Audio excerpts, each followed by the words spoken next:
Hello' everyone, পুনৰ আকৌ এটি নতুন ভিডিঅ' লৈ আহিলোঁ আপোনালোকৰ মাজলৈ আনবক্সিঙৰ। মাজে সময়ে বস্তু অনলাইনত অৰ্ডাৰ কৰা অভ্যাসটো সকলোৰে আছে, ময়ো কৰোঁ মাজে মাজে। আজিলৈ ফ্লিপকাৰ্টৰ পৰা যিমান অৰ্ডাৰ কৰিছোঁ কেতিয়াও বেয়া পোৱা নাই, ভালেই আহিছে। এইবাৰো কিবা এটা সৰু বস্তু অৰ্ডাৰ কৰিছিলোঁ, সেয়ে ভাবিলোঁ আপোনালোকৰ সৈতে শ্বেয়াৰ কৰোঁ। আৰু এখাতে মোবাইল ধৰি এখাতে আনবক্সিং কৰিবলৈ অসুবিধা হৈছে যদিও মই চেষ্টা কৰিছোঁ। এয়া চাওকচোন, মই ডিঙিত পিন্ধা গহনা এটা অৰ্ডাৰ কৰিছিলোঁ এডি ষ্টনৰ।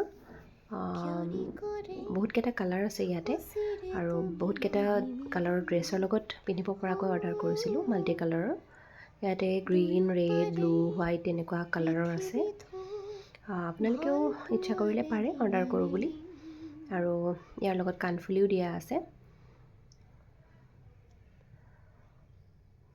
ভাল লাগিছেনে বাৰু? কিমাননো আৰু বেলেগ বেলেগ কালাৰ কিনি থাকিম। এয়া চাওকচোন, হাতত লৈ দেখাইছোঁ, কিমান ধুনীয়া নহয়নে?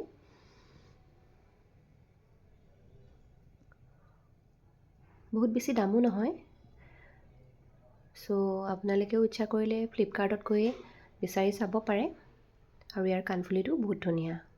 আজিলৈ আহিছোঁ, bye bye, thank you Flipkart.